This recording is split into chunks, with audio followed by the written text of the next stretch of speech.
Everyone. I thought I'd read from the book of Ecclesiastes tonight. Book of Ecclesiastes is an interesting book. I used to think it was philosophy, but philosophy is a science of man, and man is imperfect, and the Bible is perfect. Rather, I would say that Ecclesiastes takes an objective look at life, at who we are, about our existence in this world. So let's begin here. We read Ecclesiastes, or the preacher, and chapter 1, verse 1 says, "The words of the preacher, the son of David, king in Jerusalem." And it's interesting how you guys were just discussing the meaning of the word gather and assemble in the Hebrews verse and the Thessalonians verse. That word there, preacher, I would, if it were me, I would translate that word gatherer or assembler. When you think of a preacher, you think of a guy standing on a soapbox on a corner and telling people Jesus is Lord and repent, believe the gospel. But this word means, it comes from a word that means to gather or to assemble. If you look at 1 Kings 8:1, you see that word. In 1 Kings 8:1, we read, "Then Solomon assembled the elders of Israel and all the heads of the tribes." And that word assembled is the word that the word preacher comes from. When the Israelites were in the wilderness, God refers a couple of times to the congregation. Again, that's a form of the same word. And we know that the Lord Jesus is the one who gathers and assembles. So verse 1 says, "The words of the preacher, the son of David." So naturally, he's a figure of Christ, king in Jerusalem. Verse 2 says, "Vanity of vanities, saith the preacher, vanity of vanities, all is vanity." And that's the theme of the whole book of Ecclesiastes, how all pursuits of man in this world are just vanity, vexation, chasing after the wind. And God sums the whole principle up in the last two verses of the book. In Ecclesiastes 12, verse 13, we read, "Let us hear the conclusion of the whole matter. Fear God and keep his commandments, for this is the whole duty of man. For God shall bring every work into judgment with every secret thing, whether it be good or whether it be evil." The bottom line, as it were, of the Bible and of God's purpose and who we are. Chapter 1, verse 3 says, "What profit hath a man of all his labor which he taketh under the sun? One generation passeth away, and another generation cometh, but the earth abideth forever." That would be speaking of the new earth and the new heavens. "The sun also ariseth, and the sun goeth down, and hasteth to his place where he arose. The wind goeth toward the south, and turneth about unto the north. It whirleth about continually, and the wind returneth again according to his circuits." And we see that in the whole creation. Things go in circuits. They begin, go around and return from where they came from. We read in verse 7, "All the rivers run into the sea, yet the sea is not full. Unto the place from whence the rivers come, thither they return again." Verse 8, "All things are full of labor. Man cannot utter it. The eye is not satisfied with seeing, nor the ear filled with hearing. The thing that hath been, it is that which shall be. And that which is done is that which shall be done. And there is no new thing under the sun. Is there anything whereof it may be said, see, This is new. It hath been already of old time, which was before us. There is no remembrance of former things, neither shall there be any remembrance of things that are to come with those that shall come after. I, the preacher, was king over Israel in Jerusalem, and I gave my heart to seek and search out by wisdom concerning all things that are done under heaven. This sore travail hath God given to the sons of men to be exercised therewith. That word exercise can mean travail. In verse 14, I have seen all the works that are done under the sun, and behold, all is vanity and vexation of spirit. That which is crooked cannot be made straight, and that which is wanting cannot be numbered. I communed with my own heart, saying, Lo, I am come to great estate, and have gotten more wisdom than all they that have been before me in Jerusalem. Yea, my heart had great experience of wisdom and knowledge, and I gave my heart to know wisdom and to know madness and folly. I perceive that this also is vexation of spirit. For in much wisdom is much grief, and he that increaseth knowledge increaseth sorrow. Chapter 2, I said in mine heart, Go to now, and I will prove thee with mirth. Therefore enjoy pleasure, and behold, this also is vanity. I said of laughter, it is mad, and of mirth, what doeth it? I sought in mine heart to give myself unto wine, yet acquainting mine heart with wisdom, and to lay mine heart, yet acquainting mine heart with wisdom, and to lay hold on folly, till I might see what was that good for the sons of men, which they should do under the heaven all the days of their life. I made me great works. I builded me houses. I planted me vineyards. I made me gardens and orchards, and I planted trees in them of all kinds of fruits. I made me pools of water to water therewith the wood that bringeth forth trees. I got me servants and maidens, and had servants born in my house. Also I had great possessions of great and small cattle, above all that were in Jerusalem before me. I gathered me also silver and gold, and the peculiar treasure of kings and of the provinces. I got me men singers and women singers, and the delights of the sons of men as musical instruments, and that of all sorts. So I was great, and increased more than all that were before me in Jerusalem. Also my wisdom remained with me, and whatsoever mine eyes desired, I kept not from them. I withheld not my heart from any joy, for my heart rejoiced in all my labor, and this was my portion of all my labor. Then I looked on all the works that my hands had wrought, and on labor that I had labored to do, and behold, all was vanity and vexation of spirit, and there was no profit under the sun. And I turned myself to behold wisdom, and madness, and folly. For what can the man do that cometh after the king?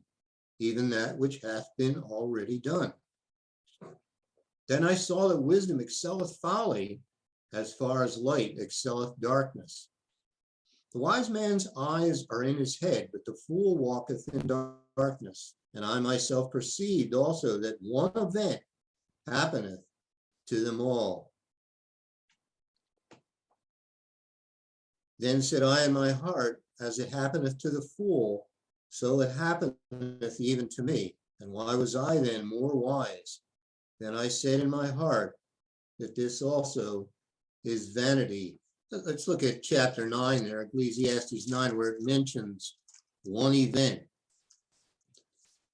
Chapter 9 says, For all this I considered in my heart, even to declare all this, that the righteous and the wise and their works are in the hand of God. No man knoweth either love or hatred by all that is before them. What that means is we can't discern in another whether that person is loved or hated by God by all that we physically see. It's God that knows it. That knows.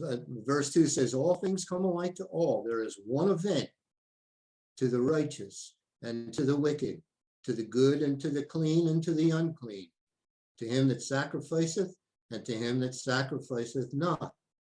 As is the good, so is the sinner, and he that sweareth, as he that feareth an oath. This is an evil among all things that are done under the sun, that there is one event unto all. Yea, also the heart of the sons of men is full of evil, and madness is in their heart while they live, and after that they go to the dead. That one event certainly is physical death, but it's also judgment, whether righteous or unrighteous. That one event, that judgment will be experienced by all. All right, let me go back to chapter 2, verse 15. Then said I in my heart, as it happeneth to the fool, so it happeneth even to me. And why was I then more wise? Then I said in my heart that this also is vanity. For there is no remembrance of the wise more than of the fool forever, seeing that which now is in the days to come shall all be forgotten. And how dieth the wise man? As the fool. Therefore I hated life, because the work that is wrought under the sun is grievous unto me, for all is vanity and vexation of spirit.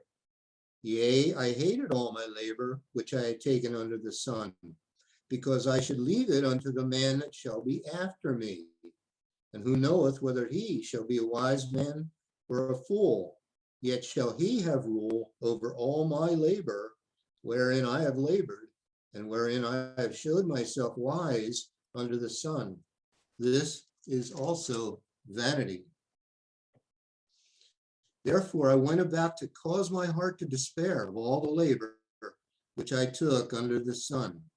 For there is a man whose labor is in wisdom and in knowledge and in equity. Yet to a man that hath not labored therein shall he leave it for his portion.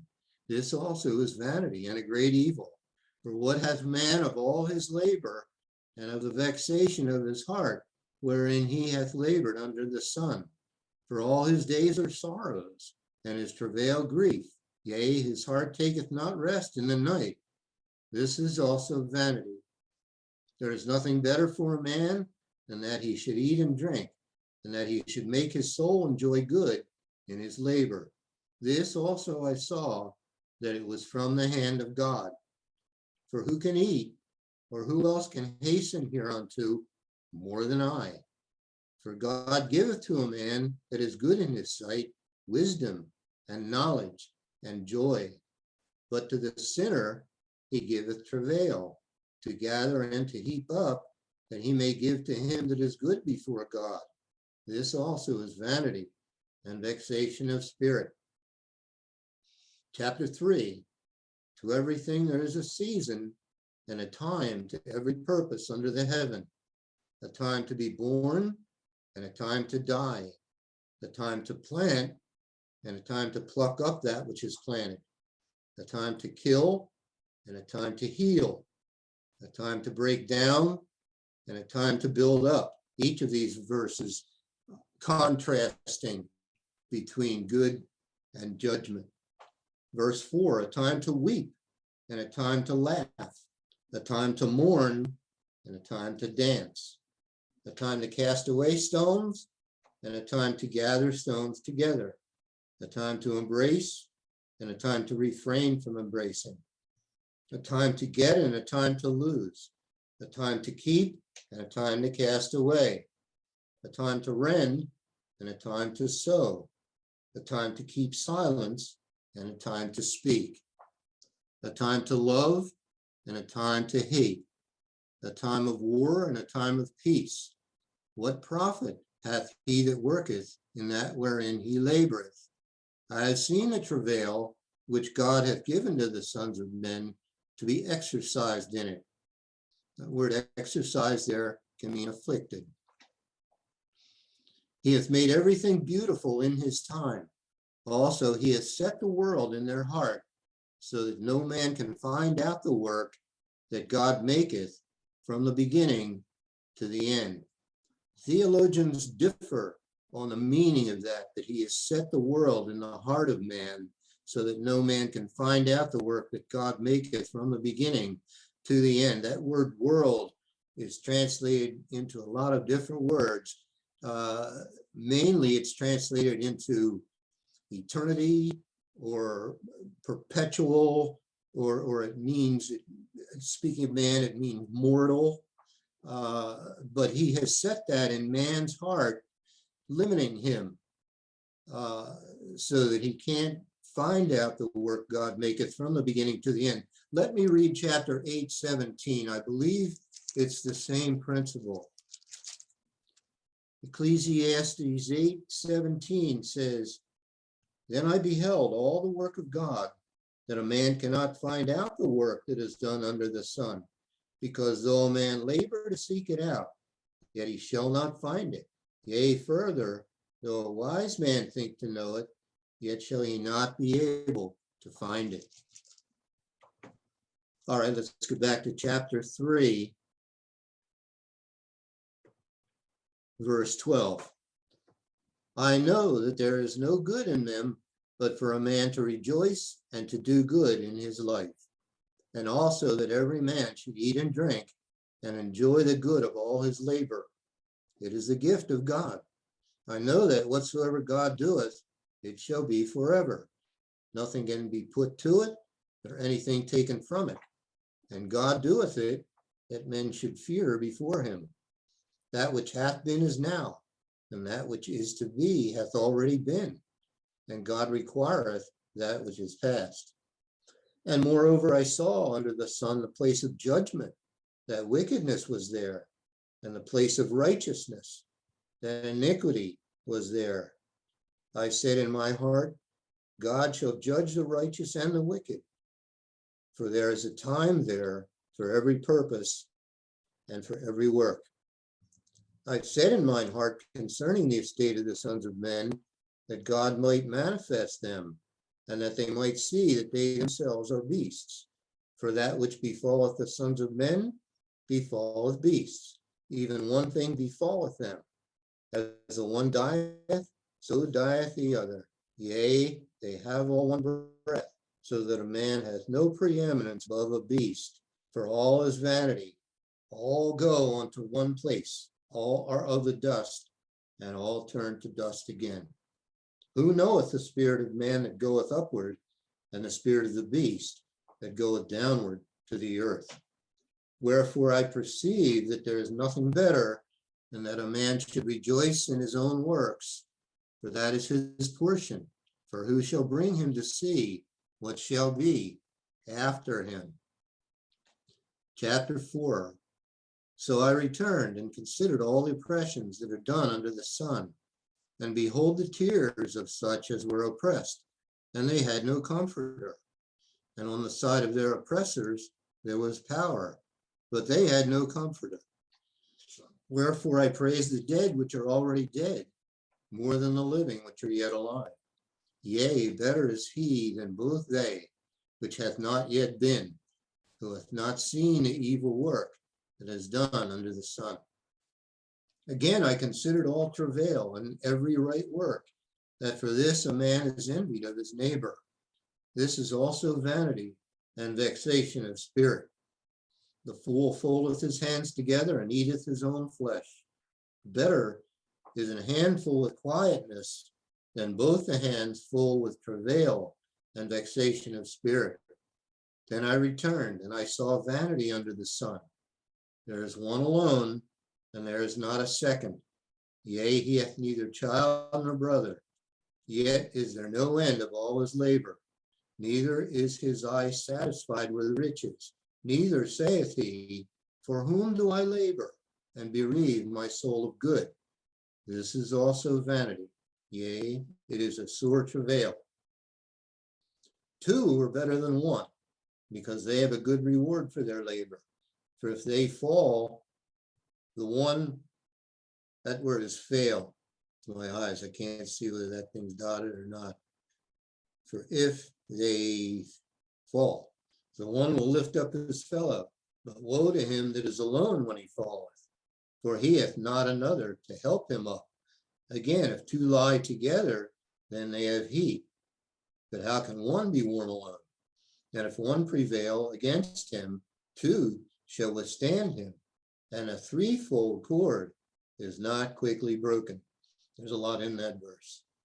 Better is a poor and a wise child than an old and foolish king, who will no more be admonished. For out of prison he cometh to reign, whereas also he that is born in his kingdom becometh poor. I considered all the living which walk under the sun, with the second child that shall stand up in his stead. There is no end of all the people, even of all that have been before them. They also that come after shall not rejoice in him. Surely this also is vanity and vexation of spirit. Chapter 5. Keep thy foot when thou goest to the house of God, and be more ready to hear than to give the sacrifice of fools, for they consider not that they do evil. Be not rash with thy mouth, and let not thine heart be hasty to utter anything before God, for God is in heaven and thou upon earth. Therefore let thy words be few. Look at Ecclesiastes, let me see. Look at Proverbs 13:3.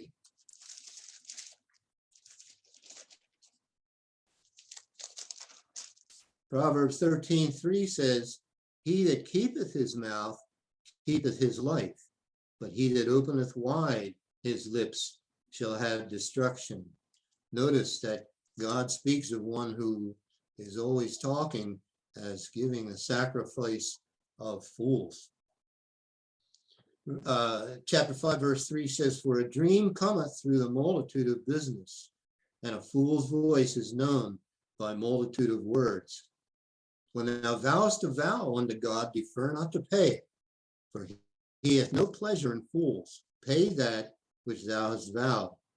Better is it that thou shouldest not vow than that thou shouldest vow and not pay. Suffer not thy mouth to cause thy flesh to sin, neither say thou before the angel that it was an error. Wherefore should God be angry at thy voice and destroy the work of thine hands? For in the multitude of dreams and many words, there are also divers vanities, but fear thou God. If thou seest the oppression of the poor and violent perverting of judgment and justice in a province, marvel not at the matter, for he that is higher than the highest regardeth, and there be higher than they. Moreover, the profit of the earth is for all. The king himself is served by the field. He that loveth silver shall not be satisfied with silver, nor he that loveth abundance with increase. This is also vanity. When goods increase, they are increased that eat them.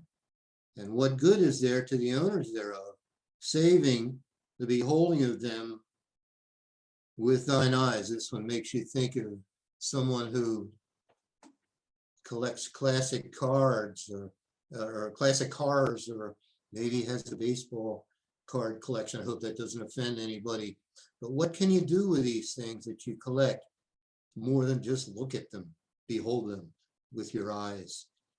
Verse 12, the sleep of a laboring man is sweet, whether he eat little or much, but the abundance of the rich will not suffer him to sleep.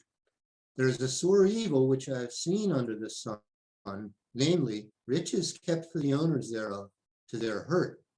But those riches perish by evil travail, and he begetteth a son, and there is nothing in his hand. As he came forth of his mother's womb, naked shall he return to go as he came, and shall take nothing of his labor, which he may carry away in his hand.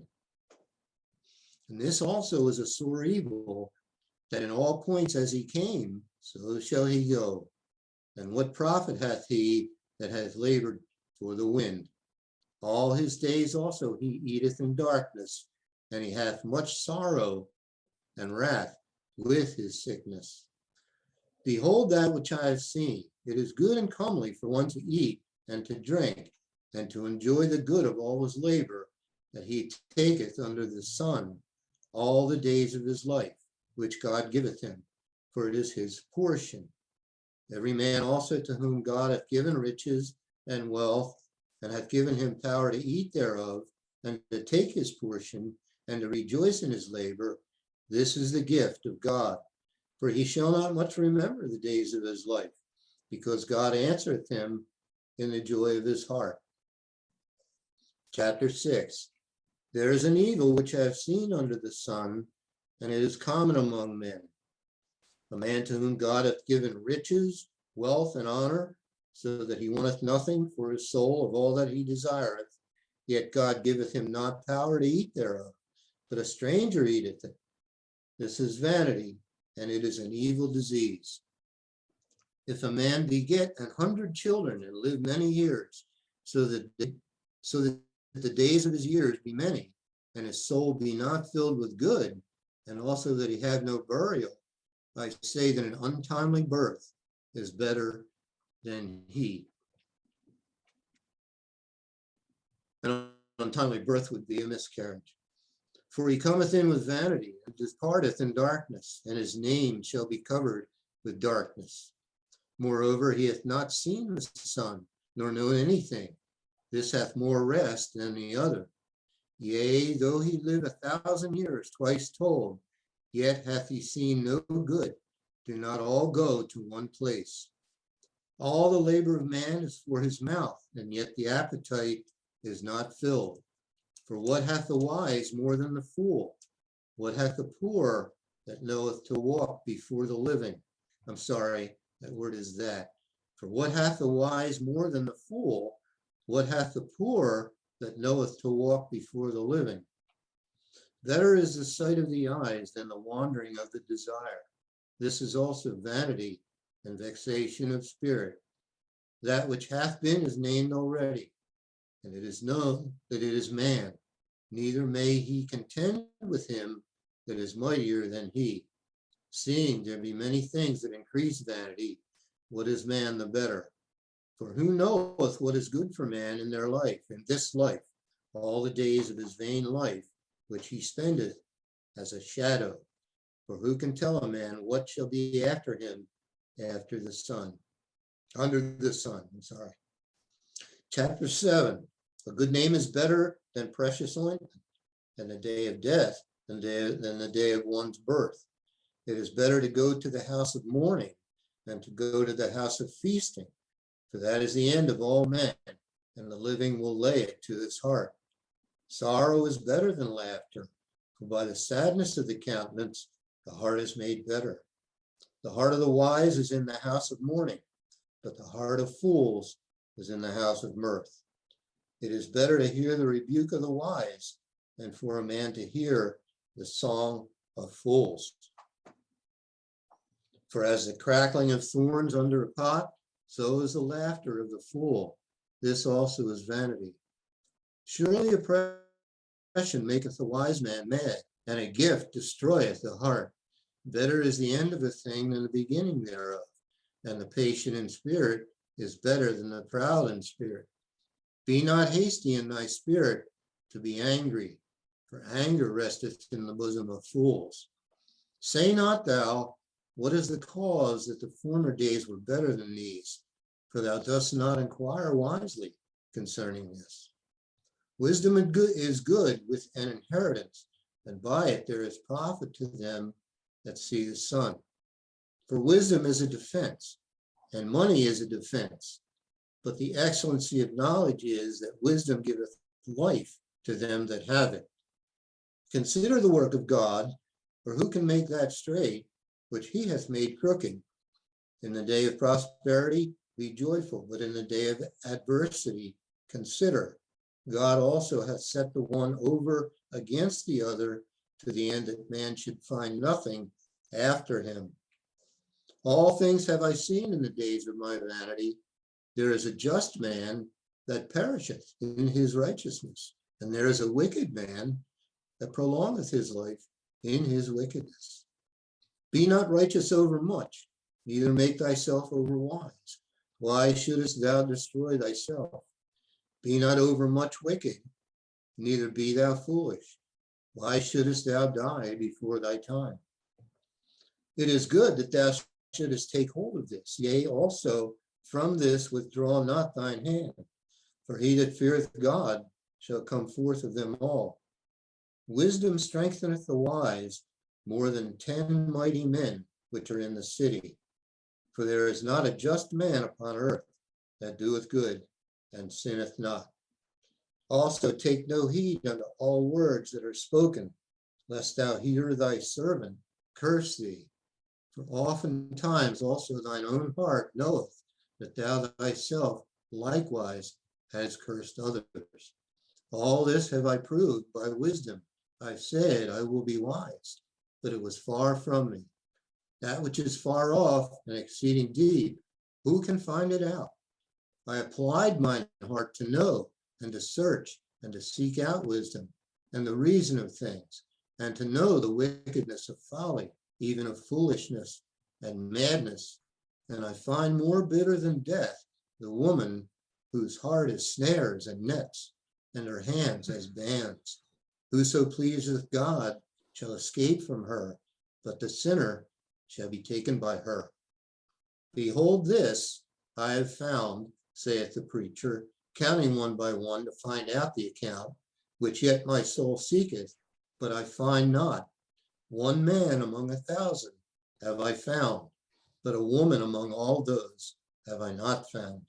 Lo, this only have I found, that God hath made man upright, but they have sought out many inventions.